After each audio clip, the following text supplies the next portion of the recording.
Ça va, on a comme ça, hein. Là, on a une rotule, là, on a une rotule, et là, on a une rotule, je pense.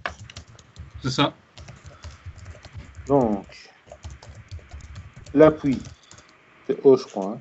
C'est ça. Okay. Qu'est-ce qu'on a comme effort? On a une force là et une force là. Donc, la somme des moments par rapport au poids, il n'y a que celle-là qui intervient fois son bras de levier. La somme des forces suivant X est nulle. Et la somme des forces suivant Z, il faudra mettre des axes. Attendez, on va mettre des axes. Donc, ça, c'est l'axe comment, ça? Z. Celui-là? Oui, Z, des abscisses. Z. Et l'ordonnée, c'est Y. Y et X, comme ceci. C'est ça. Ça, donc, on a bien un M en haut par rapport à l'axe X.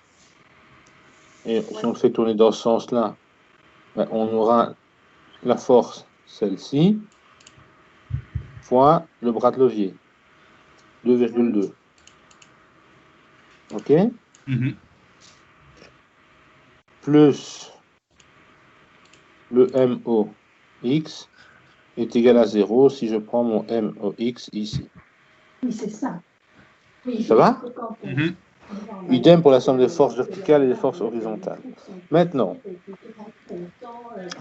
on veut connaître les efforts un peu partout dans... ce qu'il est. Si c'est pour le réprimander et tous les mettre, c'est pas grave.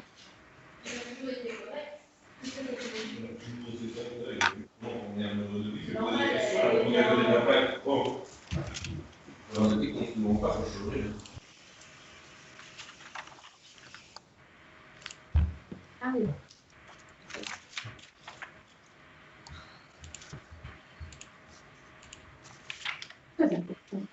Ça va?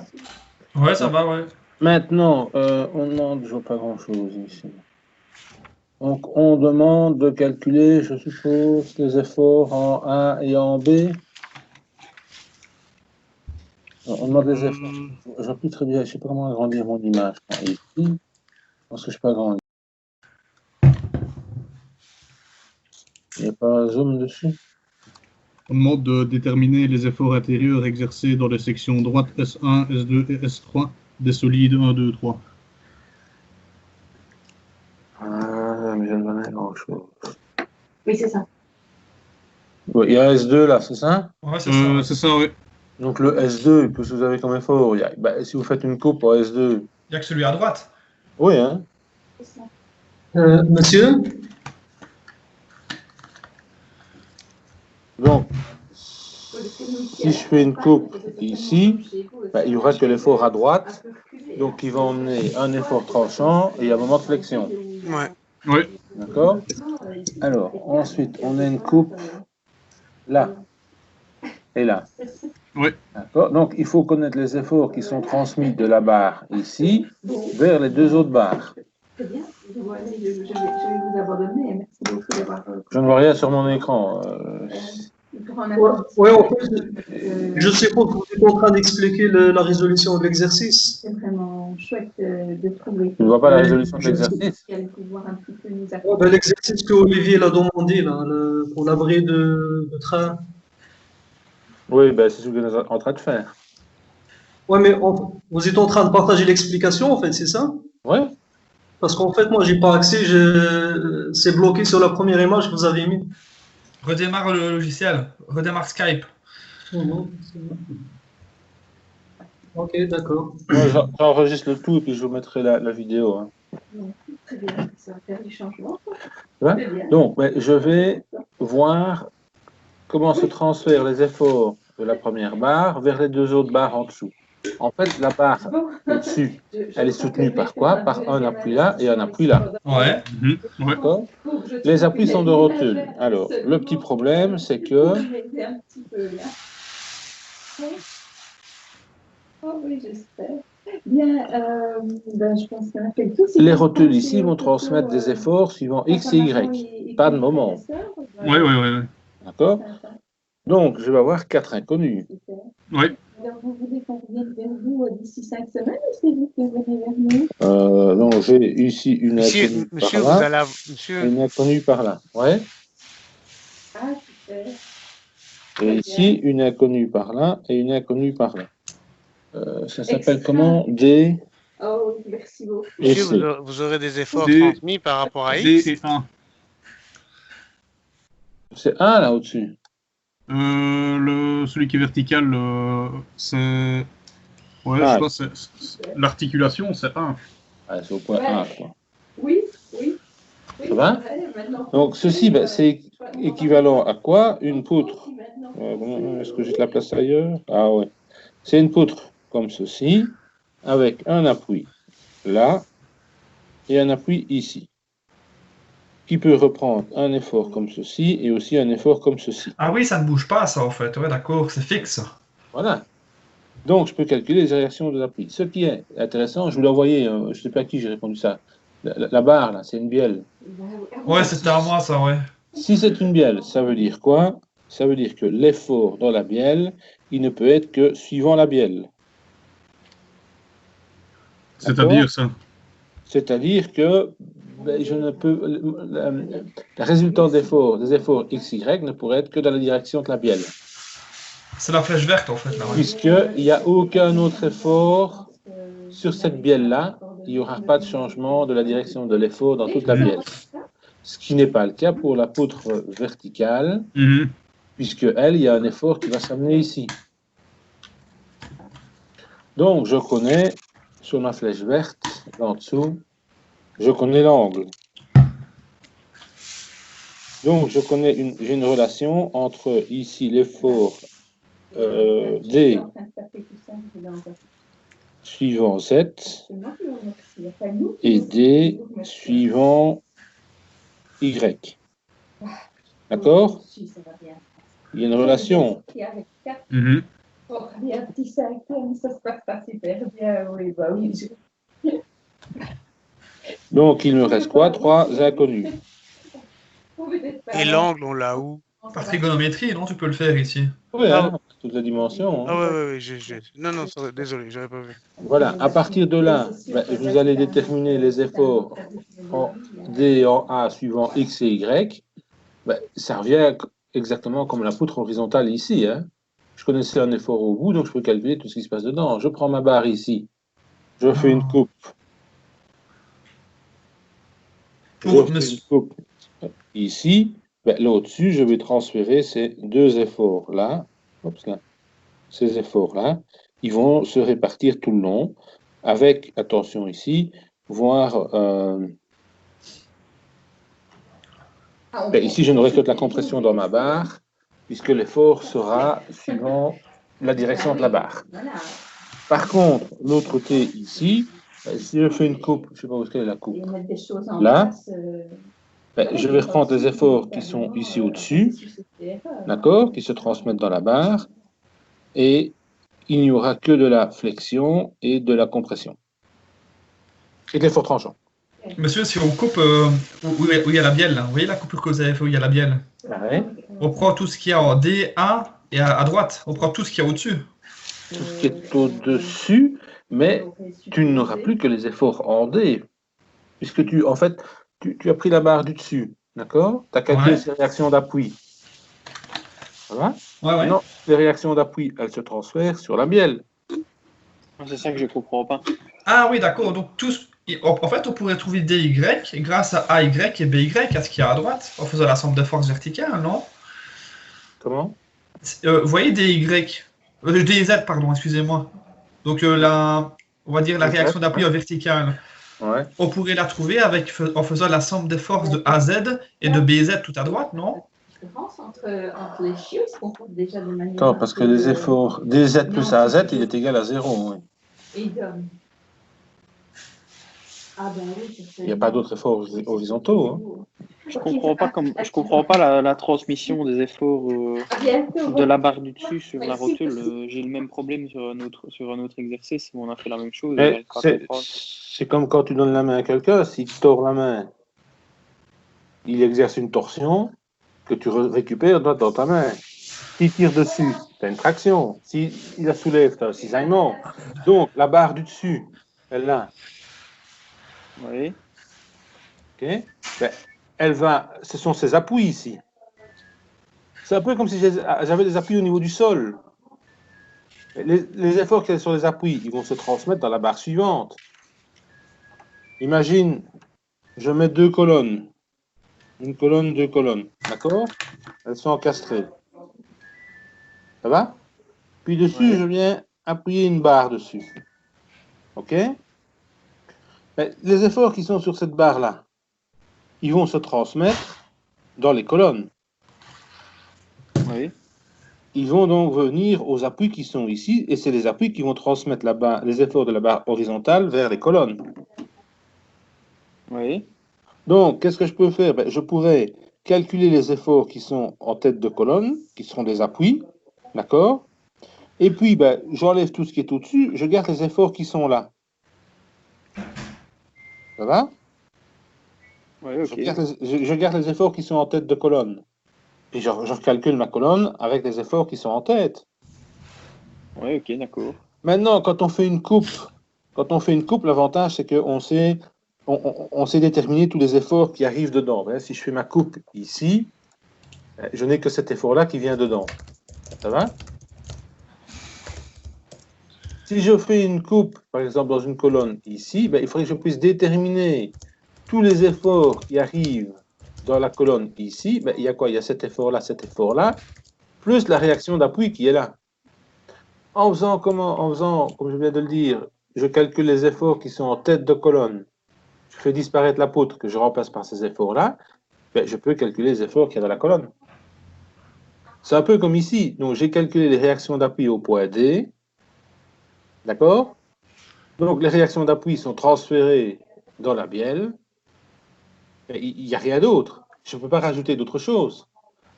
L'effort qui est ici, il est transmis dans la bielle via les réactions d'appui qui sont ici.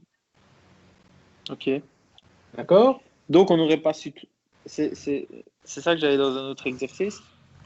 On est obligé de calculer les efforts dans la barre du dessus pour trouver les efforts dans la barre du dessous, en fait. Parce que souvent, suivant les méthodes qu'on faisait, on faisait des coupes dans les barres. Ici, il faut répartir les efforts des deux côtés. Ton effort, il avance. Si tu n'avais pas eu tout ça, l'effort se serait transmis directement. Mais le problème, c'est de calculer l'effort qu'il y a. Ça, je ne veux pas vous poser à l'examen, parce qu'ici, on refait des efforts à l'intérieur d'une sous-structure. Okay. Par exemple, faire l'effort ici en dessous, là, ça vous savez le faire, ça vous savez le faire. Parce qu'il y a quoi? Ici, les efforts qui sont repris, c'est la force qui est là, et la force qui est là, c'est tout. Oui. Oui, mais dans un exercice qu'on avait fait en classe, des travails individuels, qu'on devait faire au début de cours, pendant 1h30, il y en a un qui est semblable à ça.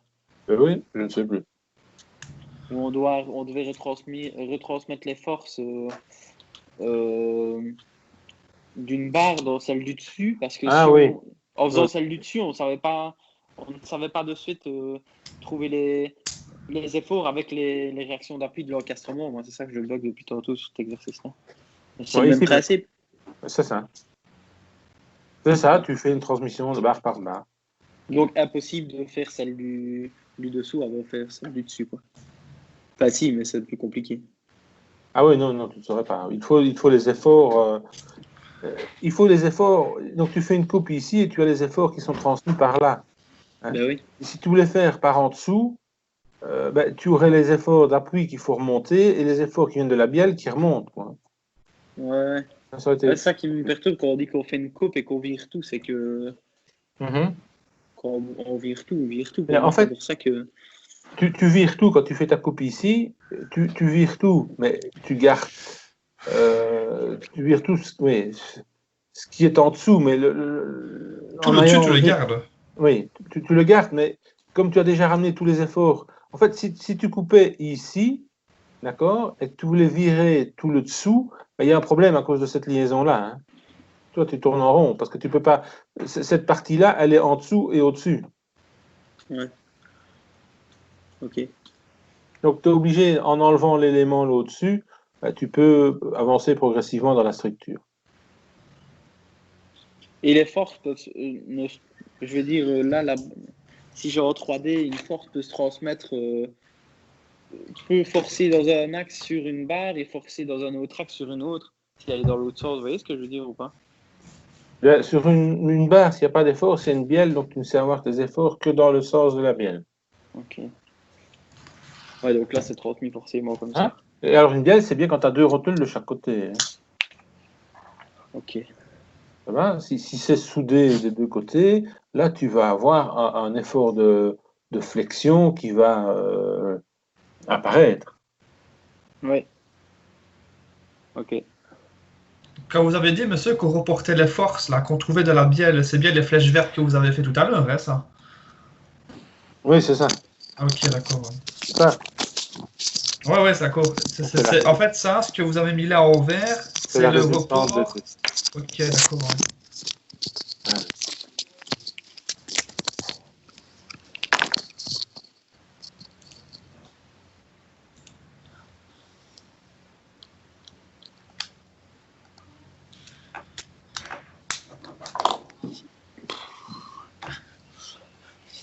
C'est chaud ces exercices-là parce qu'on fait on fait toute une méthodologie pour les autres et là on doit un peu changer en reprenant en retransmettant des efforts, etc. C'est ça qui est chaud, je trouve. Voilà, celui-ci, c'était quoi le problème?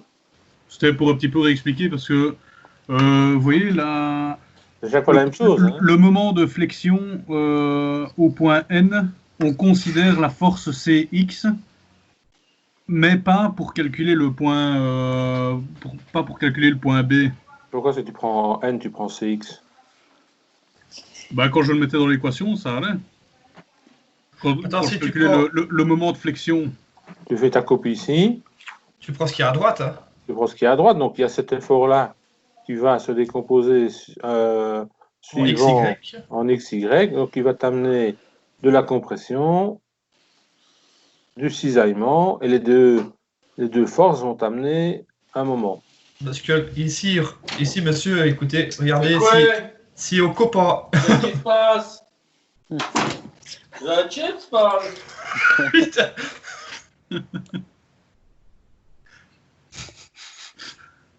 Donc, je disais dessus ici, si on coupe en N et qu'on prend la partie gauche, il va y avoir un moment et ça va poser problème, non? Le moment M0, là.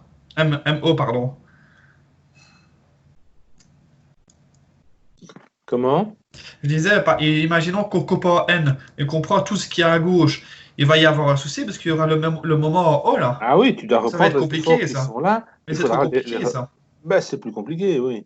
Ah oui, d'accord, ouais. Moi, j'ai calculé tout en prenant à gauche, en fait. Ouais, ben, t'as compliqué tout. Hein. Oui, mais Mais t'as calculé les réactions d'appui d'abord. C'est ça, oui, 732 en Y. Il faut les prendre en compte. Oui, c'est ça, oui. Et puis après, c'est là que je prends le CX pour calculer le point N. Ah bah oui. Ouais. Alors là, mais pourquoi est-ce que alors en B, il faut pas le prendre quand on regarde à gauche? Ça, parce que j'ai plus rien. Ah, on voit plus votre photo, ouais. Mais en B... En B, quand je prends à gauche, il faut pas considérer le CX.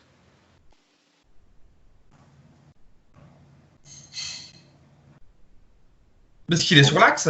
En B, si tu prends tout. Parce que sinon, j'arrive à 2000 à la place de 1000. En B, les efforts... Si je prends les deux.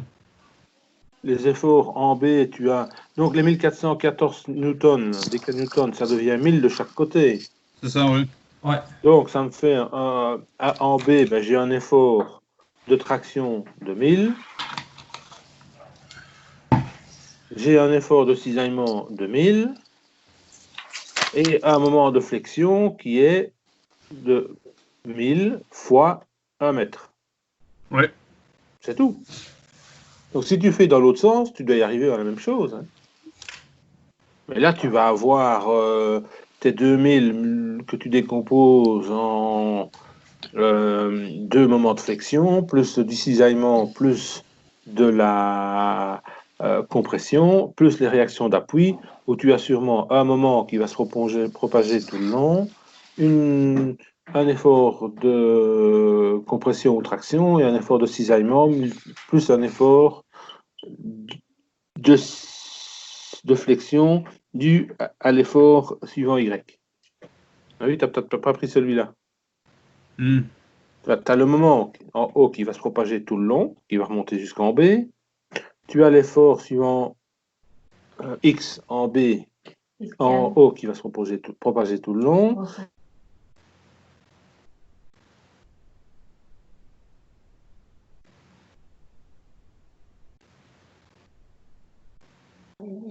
Parce qu'ils en avaient reçu, on en avait déjà Si on coupe verticalement en A, monsieur, on est bien d'accord que tout ce qui est en C, on ne prend rien. Si tu coupes en A, ça dépend si tu es à gauche ou à droite de 1. En fait, d'accord, vu qu'il y a. Si on va à gauche, on doit le prendre, mais si on prend à droite, on ne doit pas prendre, c'est ça? Voilà, tu ne le prendras pas. Et on le prend à gauche parce qu'il y a un moment. L'effort qui est là, il est transmis comment? Il est transmis par le triangle et il se répartit de manière progressive sur l'ensemble, tu vois? Ouais. C'est parce que nous, on fait des calculs ponctuels. Mais si on faisait une modélisation calcul par élément fini, on verrait que l'effort, il se propage un peu tout le long, quoi. D'accord, ouais, d'accord. Mais ici, il nous demande de faire les efforts intérieurs dans la section en coupant à A en classe. Justement, à ces endroits-là, A et B, on ne le faisait pas parce que c'était c'était en plein milieu de la force, quoi. Mais ici, si tu fais la section en A, tu prends pas ce qu'il y a à gauche parce qu'il y a un moment, ça va être compliqué. Et puis je me dis, mais non. Oh, moi, j'ai pas fait A et B comme on l'avait pas fait en classe. Mais...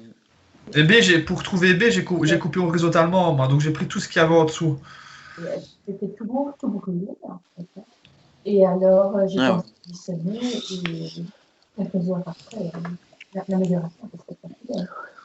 Ah, ça marche pas. Donc voilà, ça va mieux. Je pense que je vais retourner demain à l'école.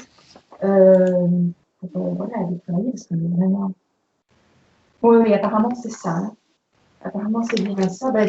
Alors, on a beaucoup d'exercices comme ça avec les axes X, Y, mais quand on part avec un axe Z, je comprends pas comment ça fonctionne. Ici, comment... oui, c'est ça. En fait, le moment en haut, c'est un moment suivant le troisième axe. Donc ici, ce sera MOZ. Ouais, c'est ça, ouais. Mais alors, on a des exercices comme ça, mais avec quand on rajoute l'axe Z, la transmission des forces et les coupes de section dans les barres verticales et horizontales, je n'arrive pas. Maintenant, on pourra regarder ça après si on a le temps. Mais... C'est pas avec la règle du tire-bouchon, ça, Paul? Oh non, ça, j'en ai strictement aucune idée. Je suppose dans un magasin. Si, mais c'est pas ça que je bloque. Mais on regardera après si on tombe sur un exercice comme ça ou quoi. C'est dans le chapitre de la flexion, ça? Ouais. Non, moi un peu. Et là, j'ai un peu peur. Mais j'ai la résolution, là, mais c'est celui qu'on avait fait en classe. J'ai la résolution, mais je comprends pas la résolution. Je trouve pas ça logique et ça me... Je comprends pas pourquoi on peut pas faire certaines choses, etc. Mais je voulais renvoyer par mail si on a le temps. Et je on vient faire tout ça aussi. Hein. Oui, c'est ça. Si on a le temps, si on n'a pas le temps, on n'a pas le temps. Je voulais renvoyer au cas où. C'est quoi le Paul? C'est quoi le problème? Il faut refaire l'exercice complet, donc on regardera après. Il y a d'autres problèmes aussi, donc tracassez pas. Vous êtes en train de le partager à l'écran, là, monsieur, ou pas? Vous l'avez normalement, non? Attendez, monsieur. Nos étudiants suivent leur cours à distance. Je peux dessiner moi là-dessus. Paul, avoir appelé une photo sur Messenger? Je vois pas c'est lequel, moi. Ouais, c'est fait. Une nouvelle parce qu'elle avait été hospitalisée, elle travaillait comme je suis devant, justement, ouais. Elle pouvait hospitaliser sous oxygène, pas aux soins intensifs, mais sous oxygène.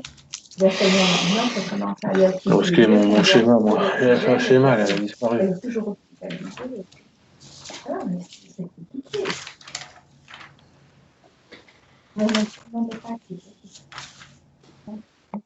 Parce que là, tout le monde va ressortir. Monsieur, pour la correction du DCA1, je peux vous poser des questions maintenant ou Non, RDM aujourd'hui.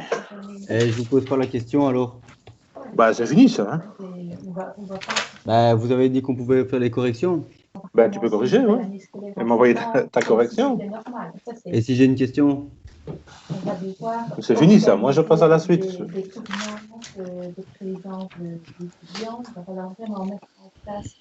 Bon, Olivier Lebeut, il a fini avec ses exercices de RDM. Ouais, c'est bon. Alors, je remonte. Alors, dans l'exercice 8.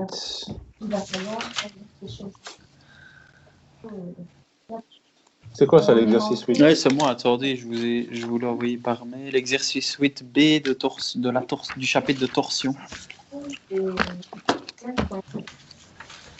8B, c'est lequel?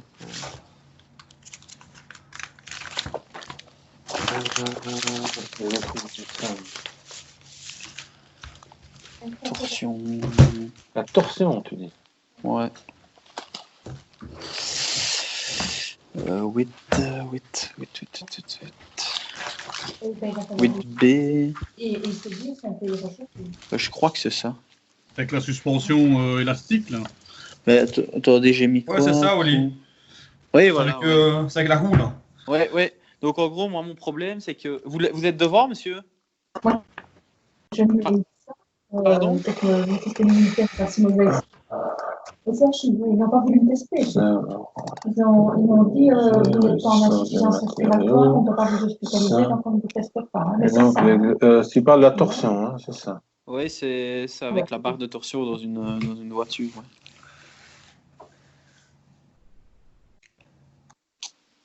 Ouais. Moi, j'ai vous dire, vous voyez, avec mon boulot. C'est pour le calculer la longueur que tu n'as pas trouvé, Paul? Mais il y a un truc qui me perturbe dans la résolution qu'on a fait. C'est chez moi que je ne suis pas. Ah, non, vous c'est pas 6, 7. restriction, madame. Mesure gouvernementale. Oui. Vous voulez que je vous envoie la résolution qu'on avait fait en classe pour pas tout le refaire? C'est ça? Oui. Oui. Et donc, dans le point B, calculer la longueur de la barre de façon que le levier tourne au plus d'un angle de 18 degrés. Oui. Donc, ma barre de torsion, c'est bien ça. Oui. OK. Et on demande de calculer la longueur de la barre. Tant que c'est pas bien développé. OK, donc ici, ma barre, elle est fixée. Oui. Ça va? Quelle est la longueur de la barre ici, de manière à ce que le levier ici tourne au maximum de 18 degrés? Oui, j'ai utilisé la formule qu'on a dans le cours. Ouais. Et, donc, tu sais que là au bout, le alpha, l'angle alpha qui vaut 18 degrés, oui. c'est θ fois la longueur de la barre. Oui. θ, c'est l'angle unitaire. Oui, c'est ça. Mais qu'on n'a pas. Donc il faut le faire avec une autre formule, je pense. Mais... Donc l'angle unitaire, ben, tu sais le calculer. C'est il y a une formule hein, qui tient compte. Oui, c'est juste. C'est MT sur G fois I0. Mais c'est là que ça me perturbe en fait, c'est que le MT, dans la résolution qu'on a fait en classe, on a réutilisé le MT du point A. Mais sauf que le MT du point A, il est calculé en fonction d'une longueur prédéfinie. Mais ton moment de torsion, il est défini, c'est 400 mm fois 300 décanewtons. Oui, mais mon 400 mm, c'est pas la longueur, c'est la longueur de mon. Ça dépend de la longueur de ma barre de torsion, justement. Non, c'est la longueur. Attends, l'effort qui agit à l'extrémité D du levier CD de longueur 400. Donc c'est bien le levier qui fait 400. Ok, donc ça va, ok. Ok, d'accord, ouais. Non, c'est bon, ben alors il n'y a pas de problème. J'ai compris. C'est bon. Je pensais que ça dépendait de la longueur de la barre de torsion, alors je trouvais ça bizarre de réutiliser le MT du pas point la A. même longueur. Ok, ça va. Ben, c'est bon alors pour ça. Et si on passe à... J'ai un autre mail où il y a pour choisir I0, on peut le passer aussi. Je m'y suis retrouvé aussi. Ah oui, je me souviens. Alors, bon.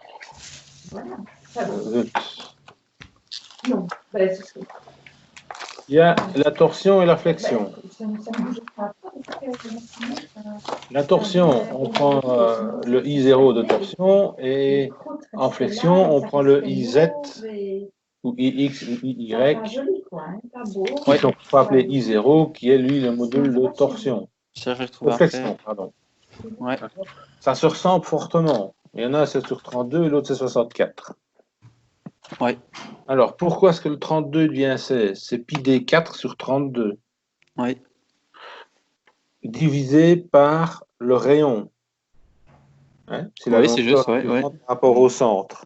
Et or, Ouais. le rayon, c'est d sur 2. Oui. Donc, pi d4 sur 32, le tout divisé par d sur 2, il reste pi d3 sur 16. Ok, d'accord. Ouais. Dans la torsion. Oui, dans la flexion, c'est j'ai- autre chose. Ouais. Si j'ai une barre ronde que je soumets à de la flexion, le moment, je devrais prendre quoi comme inertie? Pi d4 sur 64. Ouais. Ou pierre 4 sur 4. Ouais, c'est ça. Oui, d'accord. Et- Divisé par d demi, par le rayon, puisque la flexion entraîne le plus d'effort aux extrémités, j'aurai cette fois-là pi d3 sur 32. Ok. Et par rapport à ça, on a un exercice avec un panneau de signalisation où le tube, c'est un profil carré. Et du coup, là, le IGZ, j'en ai besoin dans le calcul et je ne sais pas quoi utiliser. Puisque c'est pas assis là. Et à propos, ça fait on a vu ça pour la flexion. Il est dans le cours. Hein. BH cube sur 12. BH cube sur 12. Ok. Attends, je crois que je l'ai dans mes notes, ça. Attends, je crois que j'ai ça. Il y a plus grand monde, on dirait. Si, moi c'est note, c'est tout, moi. Ouais, voilà. Ah. Donc BH cube sur 12. Ouais, c'est ça, ouais, je l'ai ici, là. IGZ est égal à BH cube sur 12. B fois H cube divisé par 12 ou B fois H au cube divisé par 12? B fois H au cube divisé par 12. B fois H entre parenthèses. Non, tu fais B.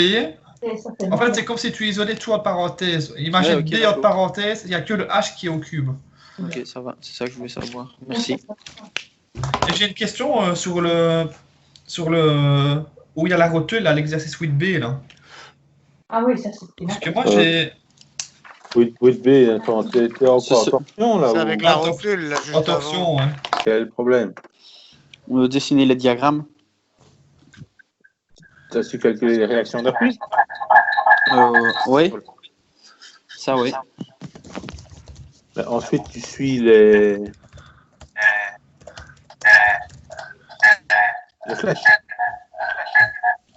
On devait montrer, tu te souviens ça? Oui, ça oui, mais ça nous donne un diagramme des forces. C'est un diagramme des efforts tranchants et des moments fléchissants qui nous demande ici. Effort tranchant, c'est ça, hein, c'est avec les flèches, hein. Oui, c'est quand tu suis les flèches, hein, c'est les efforts tranchants, ça. Hein. Ok, d'accord. Ah oui, c'est pas, oui, Ouais. rien à voir avec Donc, TY. en A, tu auras sûrement, donc, j'imagine, hein, parce que je ne sais pas comment sont les réactions, mais je suppose que si la réaction est vers le haut. Attends, je vais essayer d'arriver à dessiner dessus. Attends, juste, Paul, t'as dit rien à voir avec TY, justement, je pense que si, ça a à voir avec TY ici. Hein. Les diagrammes de cisaillement ont à voir avec TY que tu trouves. Hein. Si je ne me trompe pas.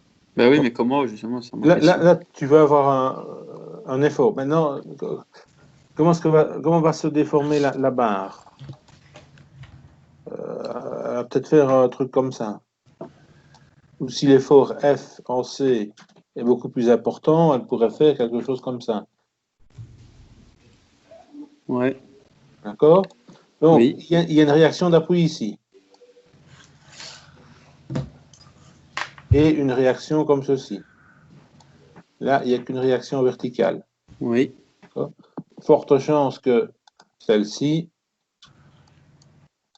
n'existe pas. C'est égal à 0, ça, là, normalement. Voilà. Oui. Donc, je vais avoir, j'imagine, une réaction ici, vers le haut. Je vais commencer à suivre les flèches. Donc, j'ai une flèche vers le haut. Et puis, ceci, je descends.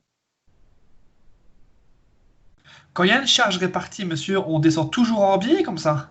Ouais, c'est ce que j'ai fait, moi, ça. Oui, hein. Ok, d'accord, ouais, ça va. Parce que Ok. à chaque fois que tu avances d'un petit peu, tu as un morceau de la charge qui s'applique. Ouais, d'accord. Une fois que j'arrive ici, j'ai sûrement une réaction d'appui vers le haut, Oui. comme ceci.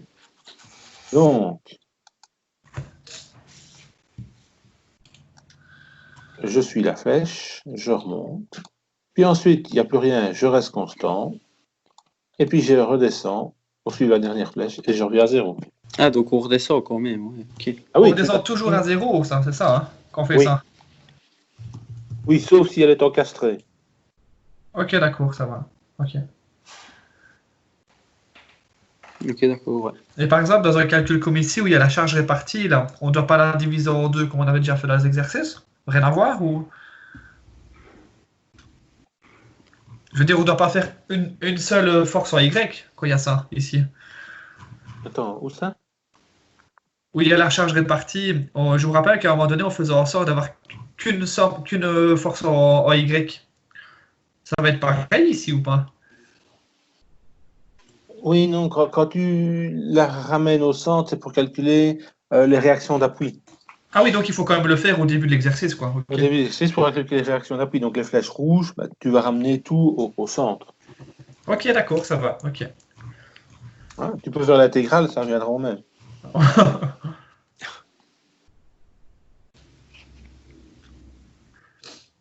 Et le diagramme des moments, ça va être une courbe et... Alors, le diagramme des moments. Ici, effectivement, ça va être une courbe. Cette partie-là. Oui. Hein? Ici, au bout. Ça va être un demi-triangle, quoi. Oui, ça va être un demi-triangle. Hein? Okay, donc, elle va sûrement se déformer là au bout comme ceci. D'accord? Donc, j'aurai de toute façon, si je fais une coupe ici, c'est la force fois la distance. Quand je démarre ici, c'est 0. Force fois une distance nulle, 0. En B, j'aurai la force fois la distance. Donc, j'aurai quelque chose comme ceci. C'est constant entre les deux. C'est proportionnel entre les deux. Tandis pour B, moi je l'ai fait dans l'autre sens, le triangle. Oui, c'est pas grave. Okay. C'est parce que j'essaie souvent de suivre la déformée. D'accord. Et la déformée va sûrement être comme ceci. Ok. Ça va. Mais c'est le... Et puis alors là, tu vas avoir une courbe qui sera soit comme ceci, soit comme ceci. D'accord? Et donc, ça montre un peu ma déformée de l'apôtre. Hein. Il y a quelque chose, ma déformée, elle est ainsi, et puis elle repart ainsi. D'accord. Alors, pour le calculer, le mieux, c'est de faire à 1, 2, 3 endroits, puisque tu as une parabole ici. Oui, d'accord. Alors, un endroit très intéressant, c'est le point max. Point ici, où l'effort tranchant est nul. Oui.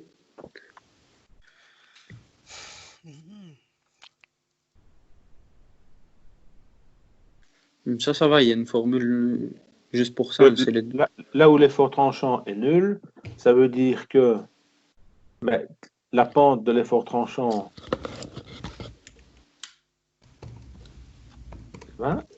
passe de positif en négatif, donc tu auras un point max sur courbe verte, qui est l'effort de flexion. Puisque l'effort tranchant, c'est la dérivée de la flexion. Oui. Donc là où la dérivée s'annule, c'est que tu as un point maximum ou minimum.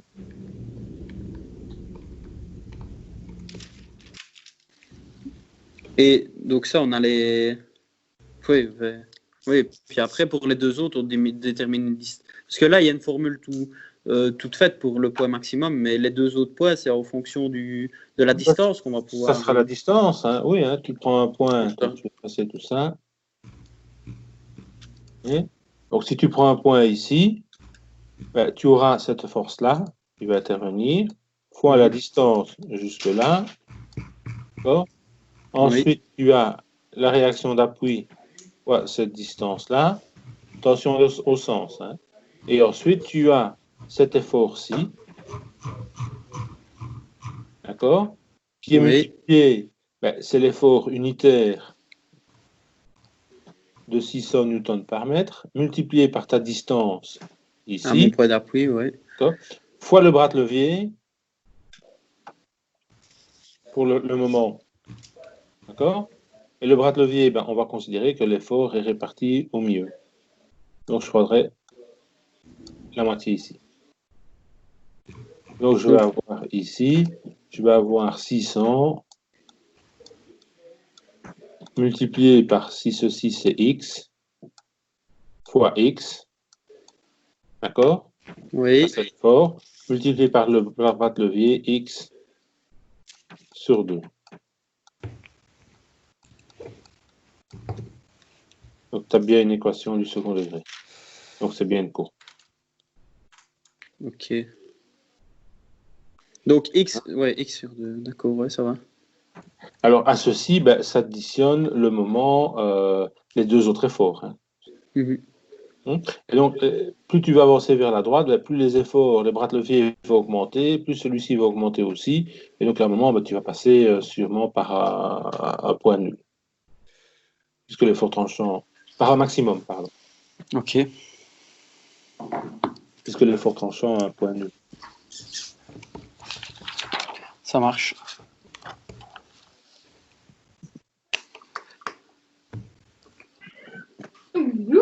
J'ai fait là. Alors, qui m'a dit qu'il y avait un problème de ne pas apparaître? Oui, si tu veux.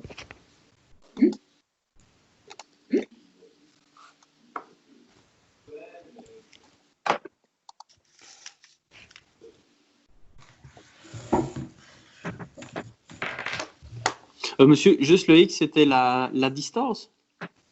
Oui, c'est la distance entre... Entre le point, où on a fait la coupe et la point d'appui. Non, oui, c'est la distance sur laquelle porte l'effort, quoi. C'est parce qu'il va jusqu'au point d'appui. Mais s'il s'arrêtait avant, tu le prendrais sur une plus petite distance. Oui, d'accord, ok. Et puis, fois cette distance divisée par 2 de nouveau, alors. C'est ça. Fois le bras de levier. Ok. Et tu pourrais le faire dans l'autre sens aussi. Hein. Tu pourrais partir de là et repartir dans l'autre sens. Hein. Pour te simplifier la vie. Parce que là, tu dois chaque fois traîner un effort fois une grande distance verte, etc. Voilà. Donc, Guy, il est là?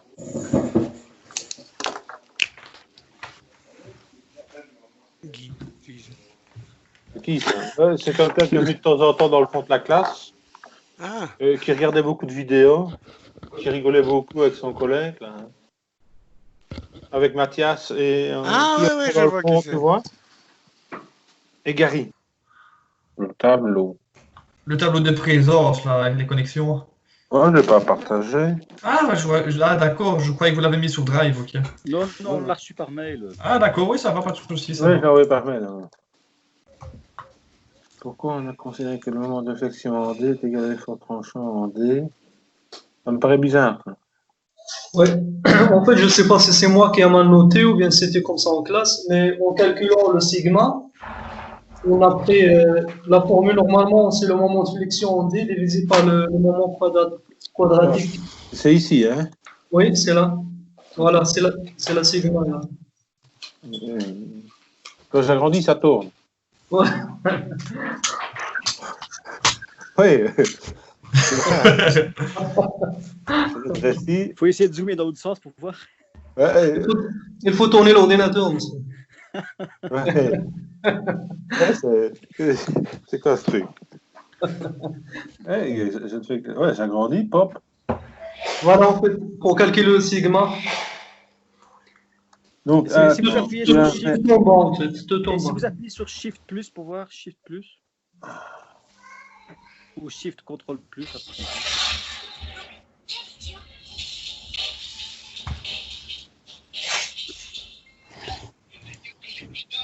Ça agrandit, ça diminue, mais Non, mais en poussant sur Shift. C'est ça. Attendez. Contrôle Shift plus. et contrôle. Non, Shift, contrôle plus. Donc Shift et contrôle et puis plus. Ça fait rien du tout. Non? Voilà ce que ça fait. Si, ça fait des plus. Mais regarde. Ah, ok, mais ça fait pas de rotation. Si, il y a un truc qui augmente derrière, mais c'est pas ça, tu vois. Ah, ok. Ouais. C'est pas l'image qui change. Ouais.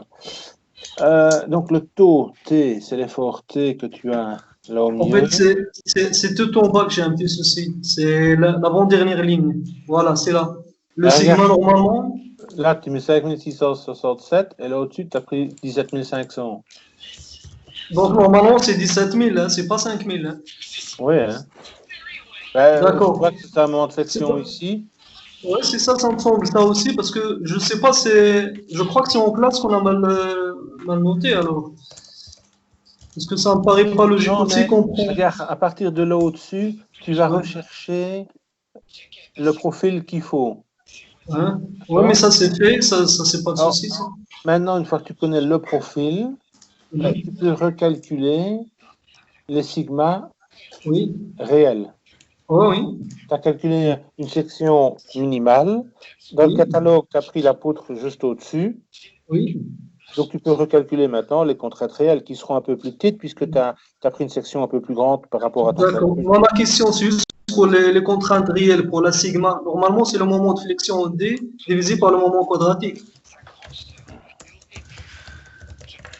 Attends, le sigma, c'est ton moment de flexion. Hein? Oui. Oui. Le moment de flexion, par le moment de flexion. Hein? Le moment quadratique, c'est divisé par Y. Hein? Oui, donc ça ne devrait pas être 5600 normalement, parce que ça, c'est l'effort tranchant qu'on avait calculé. Oui. Donc à ce niveau-là, il y a une erreur alors. Pour moi, c'est 17 500. Oui, d'accord, ça va. Il me semblait en fait que c'était ça. Ça va. Multiplié par 1000, hein, regarde, là tu l'as bien mis. Hein. Oui, pour passer en millimètres, d'accord, ça va. Et là, tu vas avoir nettement plus que ceci. Hein. Oui, normalement, 90. Parce que, regarde, on a un sigma max de 115. 90, quelque chose normalement. À mon avis, oui. Hein. Oui, ben ça va, merci. Sinon, notre profilé. Juste une dernière question qui n'a rien à voir avec ça. En fait, la dernière fois, j'avais un souci par rapport au drive, moi, parce que j'arrive pas à trouver les. J'espère que j'aurai pas le même problème la prochaine fois, parce que j'ai pas encore essayé. Donc, vers la fin de la séance, si vous savez juste faire un test. Là, tu regardes, tu peux aller dedans. Essaye maintenant. Je sais pas faire. Ouais, vous pouvez déjà déposer.